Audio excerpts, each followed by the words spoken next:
Brought to you by BedroomBattlefields.com, this is the Tabletop Miniature Hobby Podcast.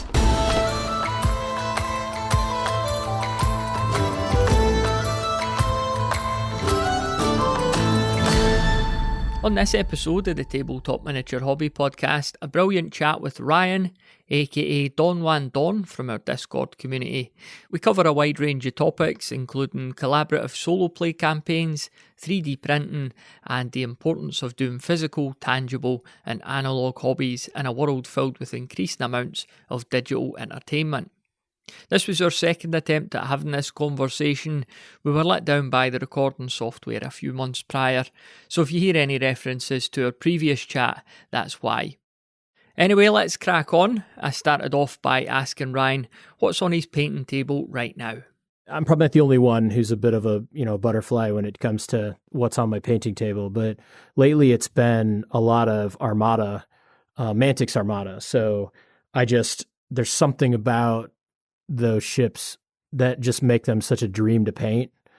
They take bright colors so well, and they're thematic, and they're big and chonky, most of them. So they're just a joy to paint. So lately it's been the Trident Realms files from the Mantic Vault, because I've got a 3D printer and I've printed out probably more than I can paint.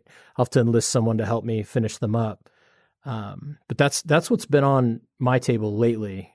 In addition to, I was doing a cyberpunk inspired mini for a friend in another Discord is organizing like a mini swap, almost like call it a Secret Santa type thing, where, you're paired up with somebody and then you paint something that would be good for them and their table. And I actually just popped that in the mail today. So, hopefully it'll get there safe and sound. What made you pick up Armada? Were you a Man of War fan back in the day, or? I wasn't. I love your podcast, and I absolutely love your community. You've got such a great community in the Discord, but sometimes I feel like a bit of an outlier because I didn't play a lot of those old games. I came into the hobby fairly late and never really picked up a GW game outside of Underworlds, Warhammer Underworlds I dabbled in. And so I saw it. Our hobby store had it, when it first came out, our local shop.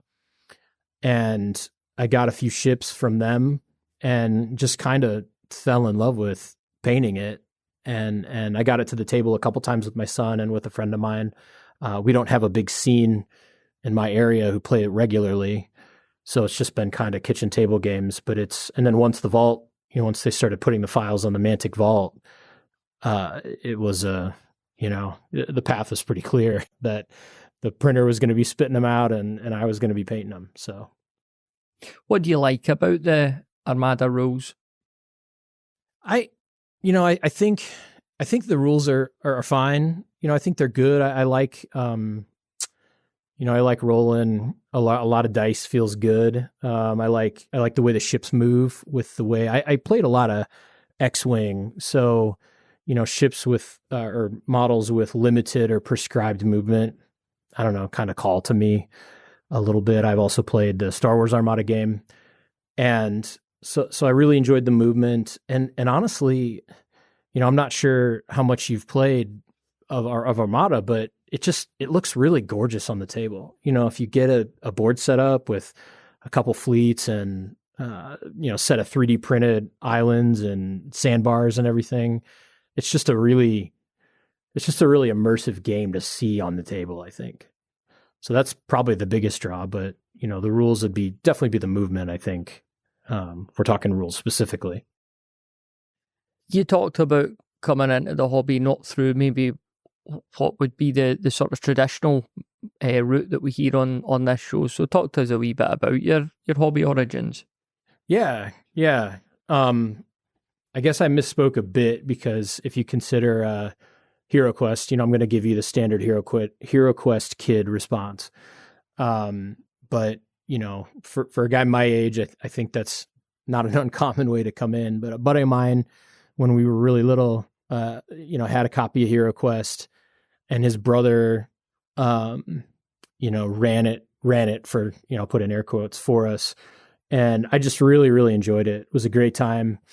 And it kind of got my itch going a little more than, the standard. Beyond that, it was the standard, Monopoly, and I play a lot of card games with my family, things like that.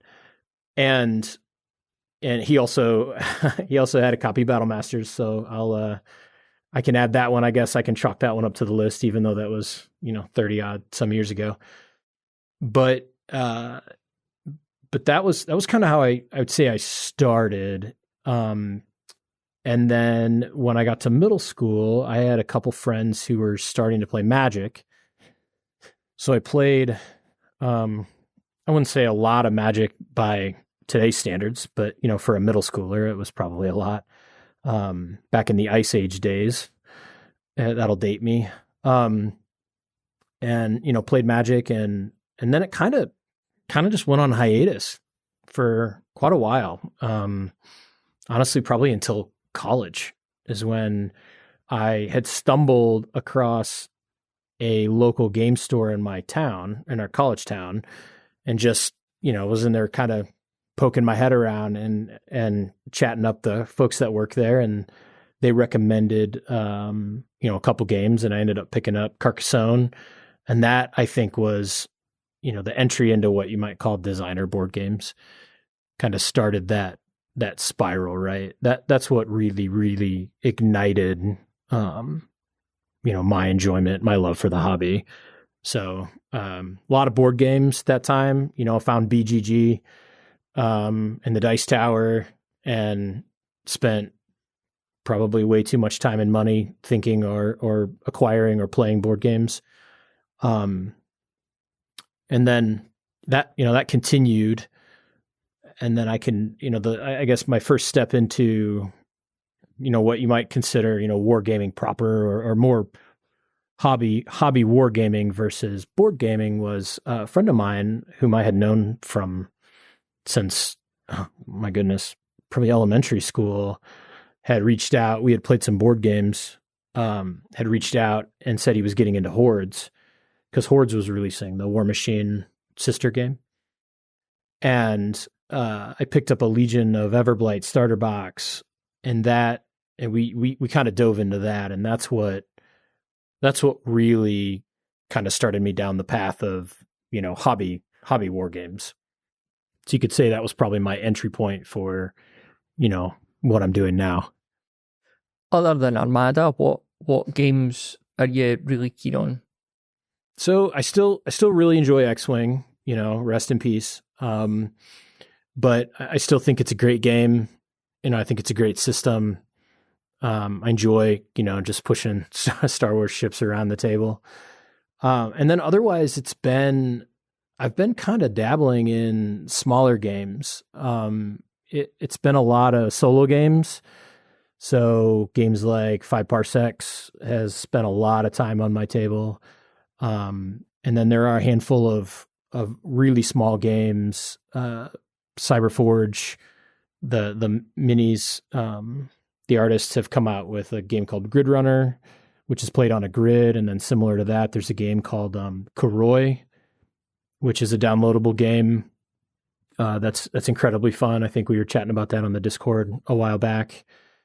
And it's been mostly solo co-op, that kind of stuff, just dabbling in a lot of different things and making components for them. So. Yeah, I was going to ask you about that. What got you into the 3D printing initially?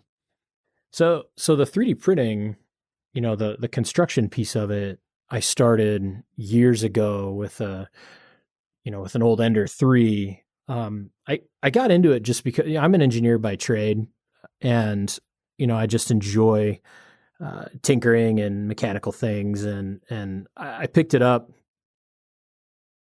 Man, it's been a while. I picked it up kind of with the intent of making functional stuff, stuff around the house or engineering type projects. And then soon kind of found that, I can make tabletop stuff for that. I can make asteroids for X-Wing, right? I can make card boxes or ship storage containers and that kind of thing. And these weren't my designs. These were things other people have created. And that kind of started me down that rabbit hole with 3D printing, which was, FDM printing at the time. And then kind of stumbled into, I tried to print some figures for Parsecs.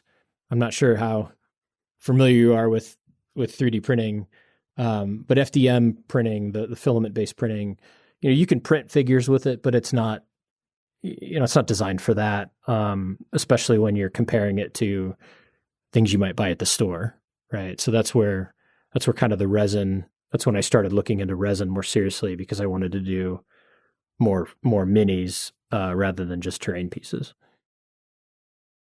So you're doing a lot of miniatures now. I mean, you talked about printing out Armada ships. So what other sort of miniatures are you making? Oh, everything. I think, we talk about our pile of shame, right? Or pile of potential, if you want to give it a better name. But nothing makes you stack up gray plastic faster than the ability to make it at home for pennies on the dollar, So, I've been printing a lot of, some 28 millimeter stuff. But lately it's been a lot of 15 millimeter stuff. I've been trying to adapt some games like 5 Parsecs or, that Hobgoblin one that Mike Hutchinson has just put out. I was a backer for that, a digital backer. So I've got the rules for that. So I've been toying around with putting together kind of a multi-based, maybe a couple small forces, in 15 millimeter and, maybe some single base stuff for 5 Leagues, which is kind of the 5 Parsecs fantasy sister game. And then obviously Armada, and then just a lot of random figures from, independent creators or Patreon creators, just the ones I think are neat, and then spending some time painting them up, even if there's not a game attached to them. What attracted you to 15 mil scale then? I think the biggest one was just the size. I mean, it sounds silly to say, but I know you just I don't want to dovetail this in too much, but I know that you just talked about, in your recent episode about your travel setup, and the idea of portability and simplicity is just really elegant to me. Printing large pieces of terrain like houses or ruins in 28 millimeter on a filament printer takes a long time. But when you scale it down, by 50%, it takes, nominally it takes a quarter of that time. Right. So, I think the ease of storage is just really nice. But you still can capture the detail. You don't get the detail you get in 28, but you still get a lot. And when you're hovering over a table, you'd kind of be surprised at how little the fine details on a 28 millimeter figure really matter when you're, 3 or 4 feet away. So that's kind of what's interested me, is almost just that. It sounds, reductive, but just the convenience of it, right? It's just a very convenient scale.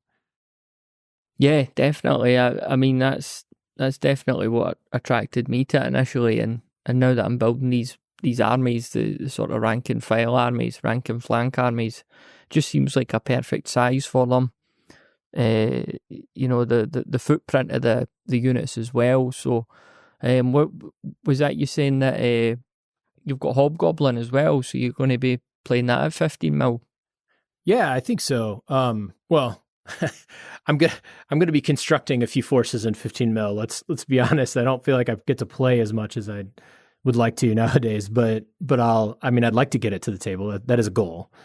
But at a minimum, I just haven't dabbled much in that type of gaming, and it's just an area I'd kind of want to, poke a little bit and explore. So I think Hobgoblin would be a nice entry point, just with how flexible it is. Did I see that you were talking about creating accessories like you talked about travel painting kits, and different sort of storage in that? Like, what's the deal there? Yeah, so I think it's the engineer in me, kind of colliding with the tabletop gamer in me. So I've kind of learned. It's been interesting, but painting especially, gaming obviously, as well, but painting especially and creating has really kind of brought a lot of satisfaction to me personally. As maybe it's just because I'm getting older, but this idea of creating something. So I've been looking for ways to, I'm sure there's a term for it, but I'm trying to break down the barriers and reduce the activation energy for the things I want to do, or the things I feel like I should be doing, or the things that bring me satisfaction. And I've been trying to increase the barriers, between maybe the behaviors that I'd like to, eventually cut out of my life, that kind of thing. And part of that for me has been the ability to spin up how fast can I be painting? Because I would imagine for a lot of folks, I mean, I was this way, where, if I had to gather my stuff, find the right paints, get them out of the bin, or I've got, maybe my painting setup is in the basement because it's the only place I can have everything. I don't want to go sit in the basement, when it's gorgeous outside and be huddled in a corner in the furnace room. So I kind of gave myself a bit of a challenge, not unlike what you're doing with the tin gaming, is I said, well, what if I took the materials that I use the most, the ones that get hit 85% of the time, what if I compiled those so that way I could just, when I felt the urge to hobby, I just grab them and go, and that kind of, it started as, well, I'll keep my most frequently used paints just in an organizer you get from the hardware store. Right. And then I said, okay, well, this is great because it got me painting, right? Anytime I wanted to paint, I grabbed the case, had the models I was working on, had the paints for those models, had the brushes, had just a ball jar, like a pint-sized jar to hold water. Had maybe a hobby knife in it and some glue. Like, everything was there. I could just grab it and I could work at the kitchen table, or I could, I like to work outside. So I was work on the back porch. And, then that cascaded into, well, what could I make it more portable, right? Could I make it expandable? Could I make it something I could share with other people? And that's where I pulled up some, CAD software and started sketching and came up with a design that, is kind of stackable. Similar, I think there are a number of companies that do something kind of like this, like Corvus makes a really nice kit, but it's kind of small. And this is larger, and the pieces that stack together are designed to hold different kinds of paints or different, different pieces of hobby equipment. And then it's all magnetic. So they just click together into a stack, that you can throw on the shelf and kind of be running at a moment's notice. So that was kind of the genesis of that. Something I wanted to ask you about was the, it was something that come up in the Discord last week, I think it was. So we started talking about, what if, because there's a lot of folks out there playing solo these days for various different reasons. And it was, the question of what if all of the games that we're individually playing solo, what if there was this, loose narrative around it all that could feed into a collaborative campaign, and each game that you played was loosely impacting someone else's game elsewhere. We were kind of throwing ideas around there. Looks like we're kind of set now on everyone's going to have this wizard called Jeff, which is quite funny. Yeah. That's great. But you were talking about you seem to have some experience in this with is it the Hobby Homies 5 Parsecs from Home campaign? So what's the crack there? Yeah, I hesitate to mention because I think last time I mentioned the name of that podcast was when our recording disconnected. So let it be known you've asked for this. But no, yeah. So that's just they're another podcast. They've got a great community as well, and they were doing a lot of just a big interest in that community for 5 parsecs. I'm not sure if you've played it or dabbled in it or even read it, but it's a great system. It's it's one of my favorite games. If I had to, if I could only keep a few, right? I think parsecs would be. I don't know if it'd be at the top of that. It might be. I don't know if it'd be at the top of that list, but it would be damn near the top. So they kind of were exploring the same thing, which was how. In parsecs, you have a crew, that's your own crew, but how do we, or when I say we, I mean, how do they create a system where folks can play their own games, but have it feed into a greater narrative? And they started out, and I can't remember what exactly they started with because it blended over the months. This went on for, oh man, darn near a year, maybe. I mean, it was a long time. Again, my short-term memory causes me to mix up my dates and stuff, but it was a while. And at one point, they handed it off to a fella in the Discord, who's a lifelong DM and just absolutely brilliant. And he took it. He took it to the next level. I'm not sure. I can't remember exactly how far, but he added quite a bit to it as far as overarching narrative. But the elevator pitch is that everyone rolls up their own crew, and then they're part of a guild, which was everyone who wanted to participate. And I think maybe at one point we had probably 10 to 15 folks doing it, which was really neat. And at the beginning of the month or at the beginning of the cycle, they were on monthly cycles. The Ollie, the DM, would put up a missions board with a group of missions that he had created that were, there was one high priority mission, and everyone was, obviously it's a game, so no one's going to, come to your house and beat you up if you don't. But, it was expected that everyone would take at least one mission from the critical board, and then there was a number of optional missions you could do as much as you wanted. And you'd complete the mission on your own, and then they had a little Google form that you'd fill out the results and how many credits and did you get anything that would be helpful for the guild and that kind of stuff. And they had a guild ship that we all were part of, and we were all kind of on the same planet, because in parsecs you can hop from planet to planet. And so we would vote when we wanted to move to another planet. And the credits that people earned could be used for their own crew, but also could be given to the guild. And then there were guild ship upgrades that we would vote on. We're going to get this room added, which will allow your crew members to reroll one, during their next mission for free or something. So it grew quite a bit, became pretty elaborate. It was just a really good time, and people would post battle reports. I never posted battle reports in my life until this thing started. And I remember I was taking pictures after every turn and trying to write up, battle reports that weren't mechanical. They were, so-and-so missed a shot and fell back to cover. And I tried to write it with a little more narrative focus, and it was just a really good time. So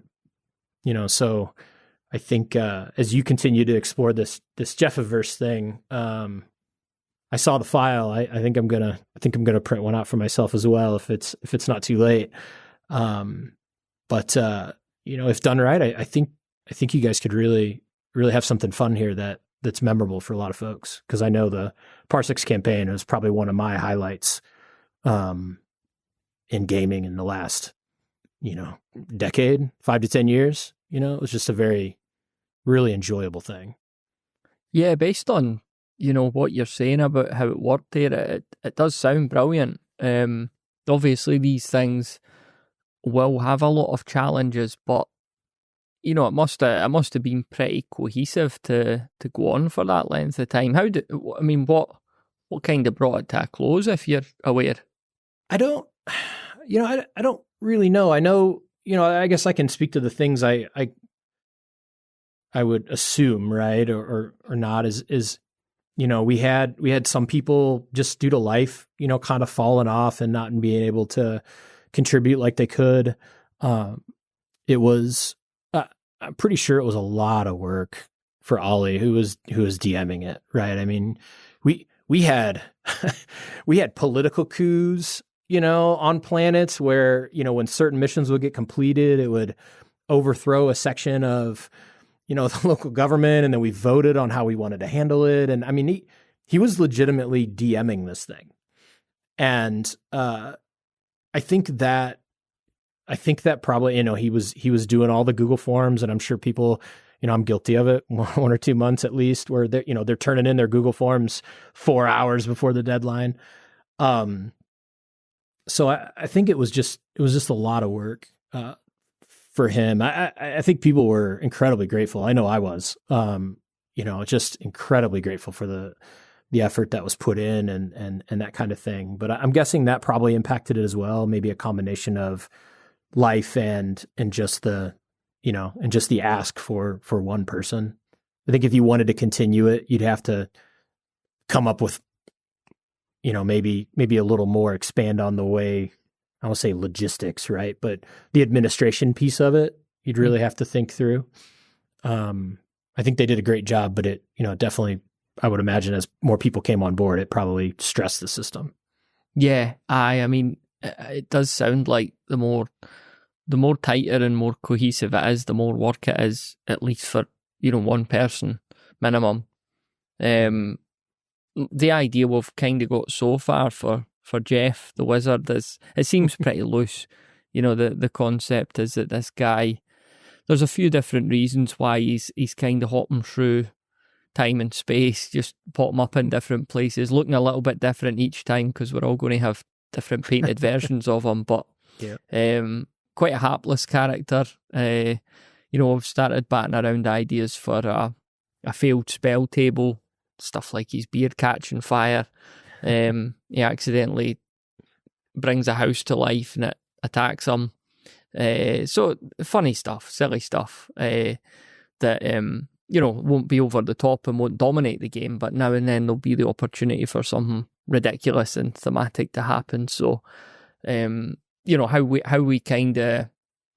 we make those games impact each other remains to be seen, and I dare say we'll have more discussion about that. I'm thinking about doing a voice chat in the Discord, similar to what David and Mark have been doing with the Royal Orc, but just to focus on that and kind of get folks' inputs rather than it being sort of asynchronous back and forward. I think just to get everyone together would be quite good. I mean, possibly be able to record that and put it on the show. It just depends on the audio, what that's like on Discord, but we'll see. But obviously, if anyone listening wants to get involved as well, the Discord is where they'll find it all. But the miniature itself looks really cool, doesn't it? I'm going to get mine off Ed at Bring Out Your Lead in August. So, that's fantastic. I saw the mini and said, I've got to at a minimum, I've got to paint one of these, just so I'm ready. So I would love to be, at a minimum, just a fly on the wall. I mean, I'd contribute wherever I can, but, just to hear what the ideas were and how people plan on doing it. But I think, the one thing that I learned a lot of things, but one of the big things I learned with this 5 parsecs thing is, it's the people that make it work, right? You can be coming up with a game and try to think through all the mechanics and, what if so-and-so, gives Jeff 7 magic items and completely breaks the system. That doesn't happen because people have a shared vision of what they're trying to do. You know what I mean? And it seems like you've got a pretty good group in that thread that's interested in doing this. And it's really the people that make these things so special, So I'm excited. I think it'll be really cool. I think you guys can really come up with something neat. Are you printed a Jeff then yet? No? I haven't. I actually, we talk about adding barriers. So I had noticed I was just printing faster than I could paint. So I started emptying my resin vat when I was done with a job, because it would force me to refill it to do another one. So I wouldn't be printing just because it's sitting there idle. Right. So Jeff is on my 2-print list. But I'm not going to fill it yet because I think there are a few more Armada ships I want to add to the plate. And I didn't want to print Jeff and then, spend more time emptying and cleaning the resin vat than I did actually printing the figure. So, but he's on my to-do list. Last time we spoke, we talked a fair bit about, the creation versus consumption thing. And, watching TV shows, playing video games, nothing wrong with that at all. But I notice a lot of folks, myself included, prefer to get into the physical realm as much as they can. Doing things like the hobby or even, other physical things, whether that's gardening or fixing a motorbike. Not that I could do any of those very well, but you know what I mean? Like, for what I remember, it was something that you were definitely conscious of yourself. Yeah, it's been and this is probably a whole hour-long discussion in and of itself, but it's been an interesting journey, as I've gotten older. I don't want to say old, right? But as I've gotten a little older, I think I've gone through, we all do, right? We go through changes and everything. And I had noticed that, the things that I used to really enjoy, like you mentioned, things like video games or watching TV and that kind of thing,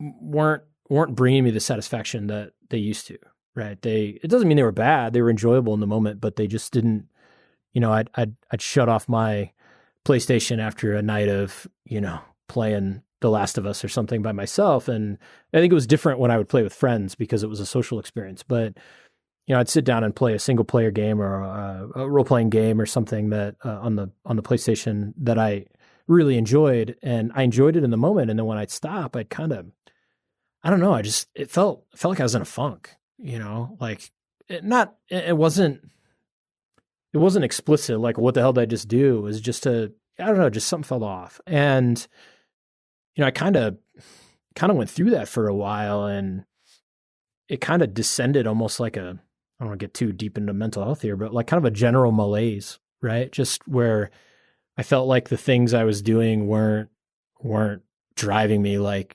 they used to. And it caused me to really do some deep diving into, as an engineer with that like science focused brain, I've got my journal and I've got my list, and which side of the column does this activity fall into based on how it made me feel last time I did it. And I kind of started to look at the things that I really enjoyed.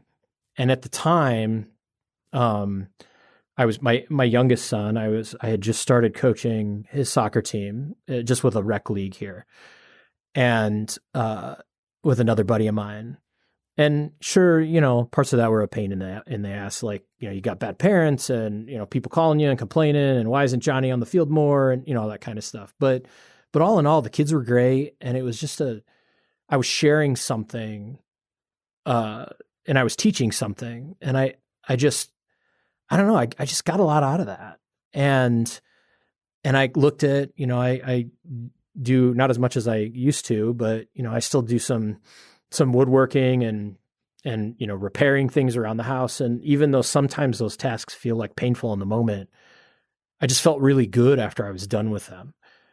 And it kind of drove me to realize that, I could almost lump these activities into two buckets. And I know that, gross categorization is sometimes dangerous, but I could put them into the creation bucket. Was I creating something? Was I teaching something? Was I, giving outward, right?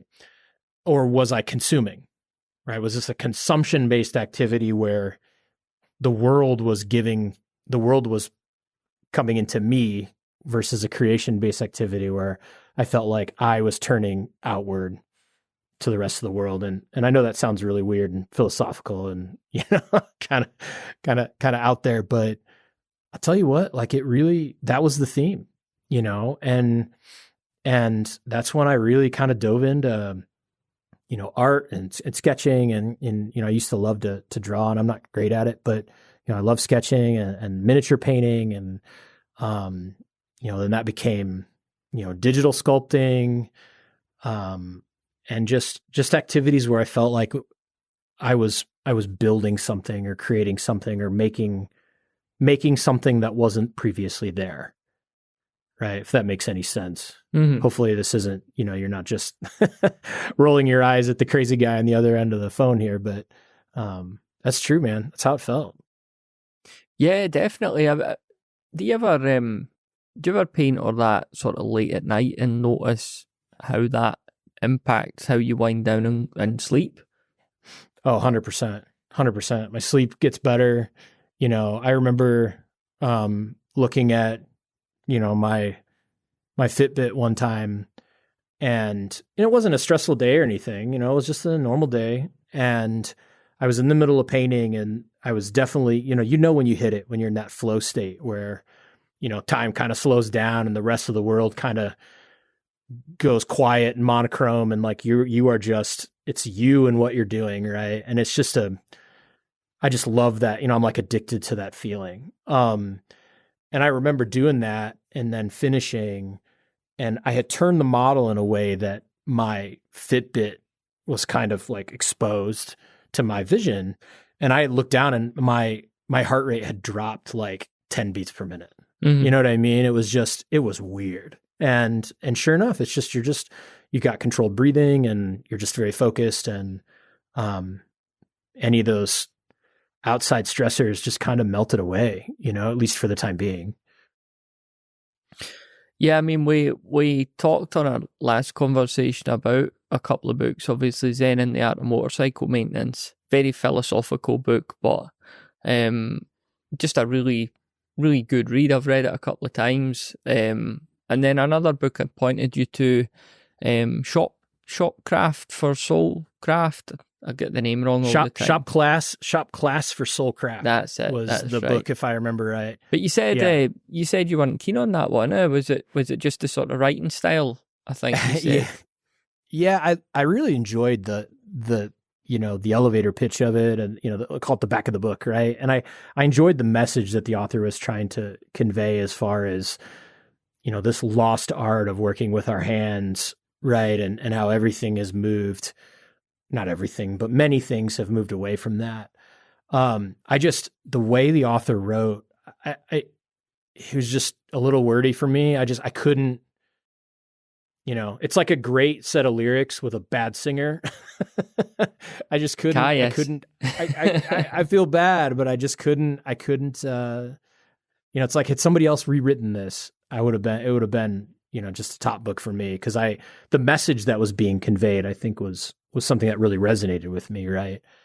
As someone who works behind a computer all day, I see that value. Do you read a lot of nonfiction?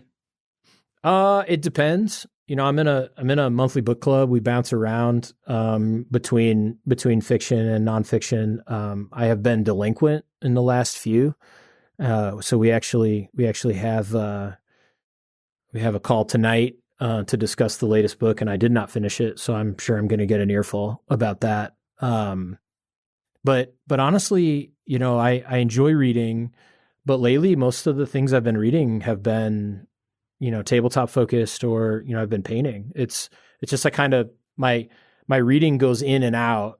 And right now, probably in the last 6 to 12 months, it's been kind of on a down cycle, just because other things have been kind of taken over. I'm sure it'll pick back up again. You mentioned your son there. Do you get much hobbying with him? I do, actually. Well, I shouldn't say a ton, but I get a fair amount. Both of my kids, I have 2 boys, and they both enjoy gaming in general. You know, we play a lot of board games. They're not as keen on the tabletop war games, although my younger son does enjoy Armada. So, you know, he's my go-to opponent for that at home. But we play a lot of board games, and then they are actually it's actually really cool to see they're both in, my older son's in a D&D group, and my younger son is in 2 D&D groups. So, you know, and someone my age, you know, growing up in the Midwest, the US, like that, you know, that just like wasn't a thing when I was a kid. You know, you'd get beat up for talking about D&D. So, it's really cool to see them getting to explore that and really getting into it. So that's their thing. So we've printed their characters, you know, whenever they spin up new characters and they want to, we print them a character, and then we sit down and, you know, I'm generally painting on something else, but they'll sit down and paint, you know, their new D&D character, and it's fun. Just as we kind of come towards the end of our time, Ryan, is there anything that we've not covered that you were particularly keen to talk about? I think so. I mean, I think, you know, this was just kind of a fun chat through some of this stuff, and I can't think of anything that, you know, I feel like I missed other, you know, I would like to continue the discussion at some point, and probably in the Discord on your Jeffiverse campaign, because that's right in my wheelhouse for things that I enjoy. So I'm excited to see where that goes. Yeah, it'll be good fun to see how that pans out. You know, I'm sure, especially over the next month or two, when everyone actually gets their miniatures. Certainly, I'm incapable of doing any sort of 3D printing. So, but once everyone sort of gets them painted up, I think we'll kick that up a gear and see what we're actually going to do with it. But like I was saying, if anyone wants to get involved as well, just jump into the Discord. bedroombattlefields.com/Discord is where you'll find that. Ryan, anywhere folks could go to check out any of your work, any of your 3D designs or anything like that? Yeah, no, I appreciate that. So I do have a small Colts 3D shop where I put some stuff up. Some of it's free. You know, some of it I put a price on. It's not very expensive. Honestly, it's paid for my filament, right? So it's kind of continued its you know, pay as it forward, as I'm just using it to make more terrain. But it's under Voxel Corgi. So Voxel is in like the 3D pixels, and then Corgi is like the dog. And I add stuff there. I don't really, you know, I've had a couple people ask me for certain things. I still don't consider myself great at sculpting yet. I certainly don't do characters or anything like that, but everything I've put up there has been something that I've designed for myself. You know, like, oh, I want this for my game. And then once I print it and I like it, then I throw the STLs up, just, you know, because the incremental cost to do that is nothing, right? So over the time I've built a, you know, I wouldn't say a healthy collection, but like I got a little collection going. So if people want to check that out, you know, that'd be awesome. Big thanks to Ryan there, a brilliant chat, and I'm delighted we could finally get it over the line after our software issues the first time around. I've just one final wee thing to mention, and that's a reminder to submit your answers to the July question of the month. I want to hear about your favourite hobby content channels, such as blogs, podcasts, YouTube channels, or social accounts. And while you're at it, tell us all about your own hobby content channel if you have one. At the time of recording, I have a grand total of 0 answers in. Either that suggests that this show is so good that you simply don't need any other hobby content in your life, or that you need to get the finger out and head on over to bedroombattlefields.com/voicemail to submit yours today. I look forward to listening to it. Right, off you go and do that now, please. I'll shut up and leave you to it, and we'll speak again on the next episode.